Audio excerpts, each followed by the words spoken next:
नमस्कार। रीना की प्रेरणादायक कहानियों के चैनल में आपका स्वागत है। आज का शीर्षक है जटायु का बलिदान। दूसरे के लिए जीना ही सबसे बड़ा धर्म है। तो कहानी शुरू करते हैं। जब रावण माता सीता का हरण करके उन्हें अपने रथ में बैठाकर लंका ले जा रहा था, तभी पूरा जंगल मानो भय से मौन हो गया था।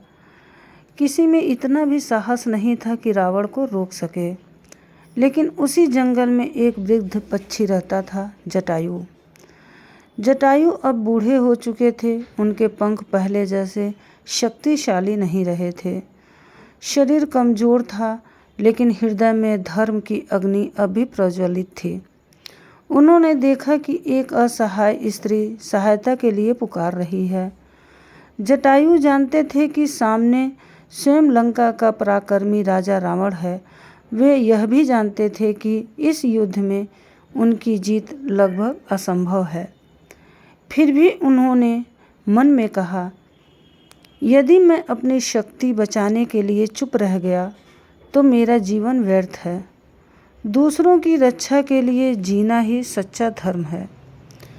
इतना कहकर जटायु आकाश में उड़े और रावण का मार्ग रोक लिया। उन्होंने गरज कर कहा, रावण, यदि तुम्हें सीता माता को ले जाना है तो पहले जटायु से युद्ध करना होगा। रावण क्रोधित हो उठा और उसने चेतावनी दी, बूढ़े पंछी, अपने प्राणों की रक्षा करो, मेरे मार्ग से हट जाओ। लेकिन जटायु पीछे नहीं हटे। दोनों के बीच भयंकर युद्ध होता रहा। जटायु ने अपनी पूरी शक्ति लगा दी। उन्होंने रावण के रथ को क्षति पहुंचाई और उसे आगे बढ़ने से रोकने का भरसक प्रयास किया।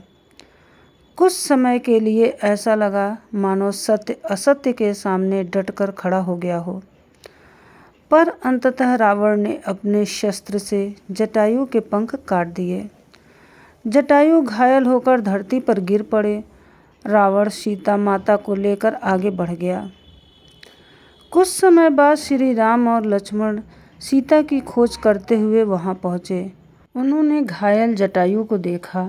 जटायु ने टूटती हुई सांसों से पूरी घटना सुनाई और बताया कि रावण सीता माता को दक्षिण दिशा की ओर लेकर गया है। श्री राम के आंखें भर आई। उन्होंने जटायु का सिर अपनी गोद में रखा और कहा, हे जटायु, आपने जो किया वह कोई साधारण कार्य नहीं है। आपने अपने प्राण देकर धर्म की रक्षा की है।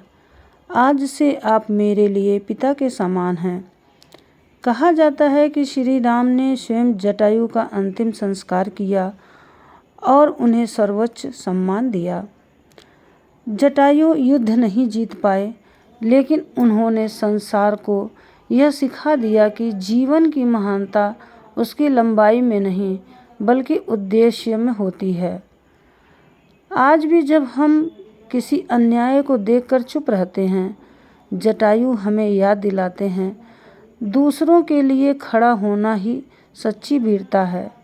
हार जाने वाला हर व्यक्ति पराजित नहीं होता, लेकिन अन्याय देखकर मौन रहने वाला अवश्य हार जाता है।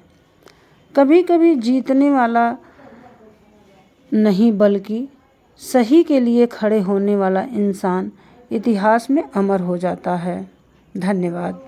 दोस्तों, इस कहानी से आपको क्या सीख मिली, आपको क्या अच्छा लगा, कमेंट में ज़रूर बताइए। और ऐसी और भी प्रेरणादायक कहानियों को सुनने के लिए मेरे चैनल को लाइक, शेयर और सब्सक्राइब अवश्य करें। धन्यवाद।